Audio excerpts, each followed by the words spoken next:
اسی طرح آب زمزم کو پیتے وقت جو دعا مانگی جائے وہ دعا قبول ہوتی ہے. آب زمزم کو پیتے وقت آب زمزم کو. امام جلال الدین سیوطی رحمت اللہ علیہ آپ بہت بڑے محدث ہوئے، بہت بڑے محدث، اور آپ نے نبی پاک صلی اللہ علیہ وسلم کا کھلی آنکھوں سے 75 مرتبہ دیدار کیا. اور فرماتے ہیں جب مجھے کبھی اپنے حجرے میں میرے نبی پاک صلی اللہ علیہ وسلم تشریف لاتے تو جس حدیث کی سند کے اوپر مجھے کچھ پوچھنا ہوتا تو میں حضور سے بالمشافہ پوچھ لیتا کہ یا رسول اللہ اس حدیث کے متعلق تو فرمائیں.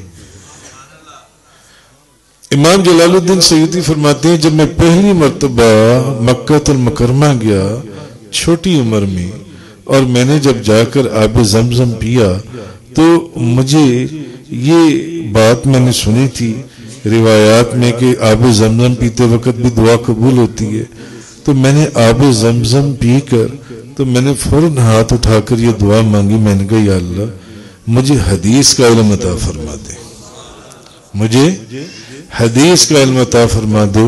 اور پھر دنیا نے دیکھا کہ وہ دنیا کے کتنے بڑے محدث ہوئے. حضرت امام جلال الدین سیوطی رحمت اللہ علیہ